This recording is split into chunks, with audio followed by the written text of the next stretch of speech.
থাকতে এক্ষুনি চ্যানেলটি সাবস্ক্রাইব করে ভিডিওটি শেষ পর্যন্ত দেখতে থাকুন। জাতীয় সংসদে গিয়ে প্রথমবারের মতো বক্তব্য দিয়েছেন হবিগঞ্জ ৪ মাধবপুর চুনারুঘাট আসনের স্বতন্ত্র সংসদ সদস্য ব্যারিস্টার সৈয়দ সাইদুল হক সুমন। মঙ্গলবার জাতীয় সংসদে রাষ্ট্রপতির ভাষণের ওপর আনা ধন্যবাদ প্রস্তাবের আলোচনায় অংশ নিয়ে তিনি বক্তব্য রাখেন। ব্যারিস্টার সুমন বলেন, প্রধানমন্ত্রীর সঙ্গে যখন আমার দেখা হয় উনি আমাকে হেসে হেসে বলেছিলেন, তুমি তো ফেসবুকের মধ্য দিয়ে এমপি হয়ে গেছো। তিনি বলেন, ডিজিটাল বাংলাদেশের রূপান্তর করার প্রোডাক্ট হচ্ছে ফেসবুক। ডিজিটাল বাংলাদেশ না হলে তিনি ফেসবুকের ৭ মিলিয়ন ফলোয়ার তৈরি করতে পারতেন না।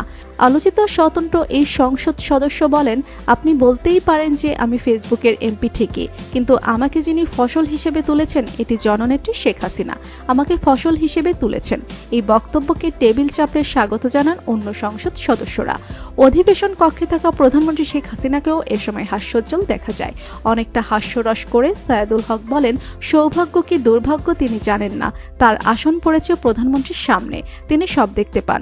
বিরোধী দল ও স্বতন্ত্র সংসদ সদস্যদের আসন পড়েছে প্রধানমন্ত্রীর চোখের সামনে, নড়াচড়া করার কোনো সুযোগ নেই। তিনি আরও বলেন, আমরা সংসদের বাইরেও নড়তে পারবো না, ভেতরেও পারছি না।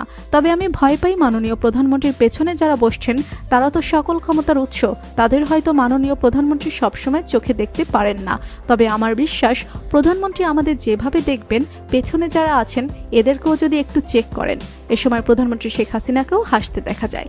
সংসদে নিজের অবস্থান কি হবে তা তুলে ধরে সাইদুল হক বলেন, তিনি সরকারের বিরোধিতা করবেন, তবে মুক্তিযুদ্ধের পক্ষ বঙ্গবন্ধুর বিষয়ে সবাই এক ও অভিন্ন। সরকারের উন্নয়নের প্রশংসা করে সাইদুল হক বলেন, হৃদয়ে দেশপ্রেম থাকলে টাকা কোনো সমস্যা না, এটা প্রমাণ করেছেন প্রধানমন্ত্রী। এত সফলতার মধ্যেও কিছু সমস্যা আছে। দ্রব্যমূল্যের অবস্থা খুবই খারাপ, ব্যাংকগুলোর অবস্থা খুব খারাপ, টাকা পাচার কোনোভাবে রোধ করা যাচ্ছে না।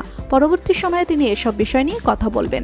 তো প্রিয় দর্শক, ব্যারিস্টার সুমনকে আপনাদের কেমন লাগে জানিয়ে দিন কমেন্ট করে। ভিডিওটি ভালো লাগলে লাইক ও শেয়ার করুন।